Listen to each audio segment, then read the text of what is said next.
السلام علیکم۔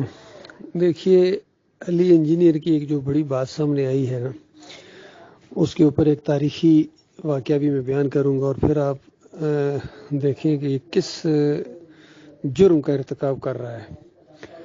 تاریخی بیان ہے ذوالفقار علی بھٹو کا، جب مولویوں نے اس کے خلاف فتوے دیے نا، اور اس نے آگے سے جواب دیا کہ دیکھو مولویوں، پاکستان کا کوئی مزار ایسا نہیں ہے جہاں جا کے میں نے یعنی چادر نہ چڑھائی ہو، حاضری نہ دی ہو، ماتھا نہ ٹیکا ہو۔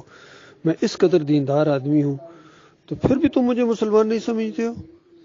تو وہ اپنے آپ کو یہ جو معاشرے میں پھیلی ہوئی مسلمانی ہے، اسی کو مسلمانی سمجھتے ہیں، اور اس میں جو جتنا زیادہ آگے ہے وہ اتنا زیادہ بڑا مسلمان ہے۔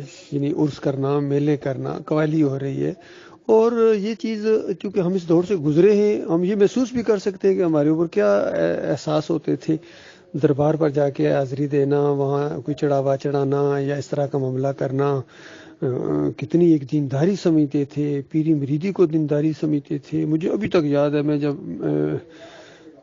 اسکول میں پڑھتا تھا تو یہ بات آگے پیچھے مشہور ہو گئی۔ ہمارا ایک ہسٹری کا ٹیچر تھا، تو آگے پیچھے باتیں بیان کرتے تھے کہ یہ وہابی ہے۔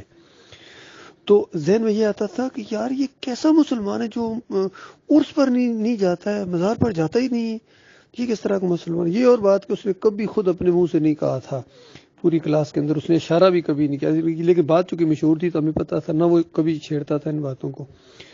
اور اللہ کے فضل و کرم سے جب اللہ نے مجھے ایمان کی دولت دی تو میں اپنے اسکول میں گیا۔ سارے ٹیچر جو کہ میرے واقف تھے بہت عزت کرتے تھے، میرا ایک اسکول میں پوزیشن تھی، اس وجہ سے ٹیچر جو ہوتے ہیں ایسے اسٹوڈنٹس کے وہ کرتے ہیں۔ تو میں سب کو جا کے ملا اور میں نے ان کو دعوت بھی دی، بلکہ مجھے ابھی تک یاد ہے میں پورا بنڈل فلا کا راستہ لے کے گیا، اور میں نے اسکول ہیڈ ماسٹر کو ملا، جو ٹیچر میرے واقف تھے ان کو ملا۔ تو میں نے ان کو کہا کہ میں کچھ لڑکوں سے گفتگو کرنا چاہتا ہوں دین کے اوپر۔ تو انہوں نے اتنا ہی اپریشیٹ کیا، انہوں نے کہا بالکل، وہ فوراً گھنٹی انہوں نے بجائی، تو انہوں نے پورے اسکول کی جس طرح اسمبلی نہیں ہوتی اس طرح پورے ہائی اسکول تھا ہو گئے، سارے ٹیچر بھی آ گئے۔ تو میں نے ان کو دعوت اللہ والے انداز میں موٹی موٹی ایمان کی دعوت دی۔ تو بہرحال وہ زیادہ تر ٹیچر اپنے کان کھجانا شروع ہو گئے جس طرح تکلیف ہوتی ہے ان کو۔ تو اس کے بعد جب میں نے بات کو ختم کیا تو میں نے کہا یہ کتابیں اگر یہ بڑی کلاسز کے لڑکے خاص کر 10th کے ان کو دے دیجیے یہ وہ۔ تو ٹیچروں نے کہا ٹھیک ہے ہم دے دیں گے، بعد میں دے دیں گے، آپ ابھی ہمیں مجھے دے دیں۔ یعنی مجھے پتہ چل گیا یہ نہیں دینا چاہ رہے ہیں، اور یقیناً انہوں نے نہیں دی ہوں گی۔ بہرحال پھر انفرادی طور پر بھی میں ٹیچروں سے ملا۔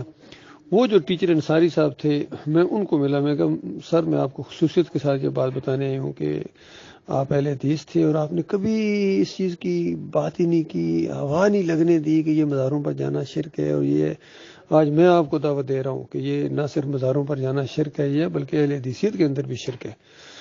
تو آگے سے مسکراتا رہا اس طرح۔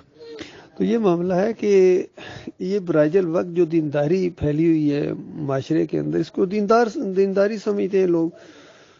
تو بالکل وہی بات کی ہے علی انجینئر نے، کہتا ہے کہ میں بریلویوں تمہارے پیچھے بھی نمازیں پڑھتا ہوں، دیوبندیوں تمہارے پیچھے بھی نمازیں پڑھتا ہوں، اہل حدیثوں تمہارے سب کے پیچھے میں نمازیں پڑھتا ہوں، شیعوں کے پیچھے، کیوں سب کا اس نے کہا اجتماعی کہ سب کو میں کے پیچھے نمازیں پڑھتا ہوں، اور پھر جس مسجد میں بھی جاتا ہوں چندہ دے کے آتا ہوں۔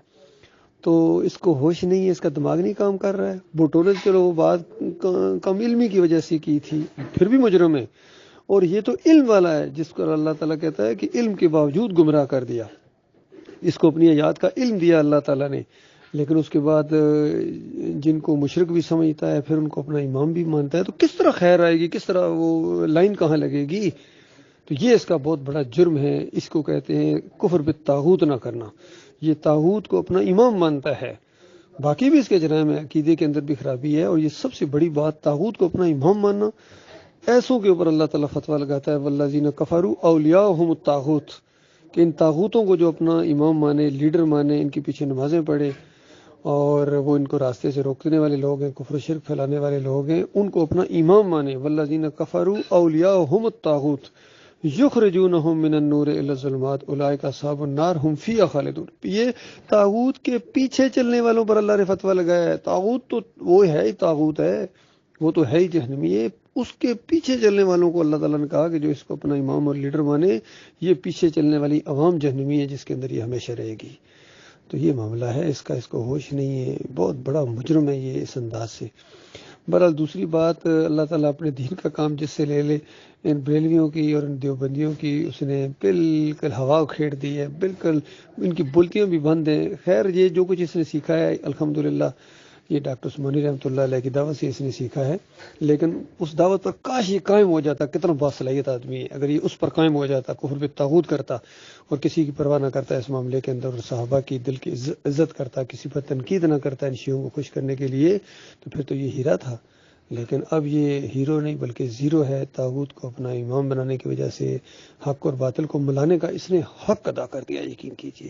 اور ایسے لوگوں پر اللہ تعالیٰ نے لعنت کی ہے کہ جنہوں نے حق اور باطل کو ملا کے پیش کیا ہے، حالانکہ علماء کا کام ہے حق اور باطل کو علیحدہ کر کے پیش کریں تاکہ لوگ باطل کو چھوڑیں، حق کی طرف آئیں۔ جب ہم مکس کر دیا، کھچڑی بجا دی، پھر کہاں جائیں گے؟ پھر تو نہیں جا سکتے ہیں وہ۔ اس انداز سے یہ مجرم ہے۔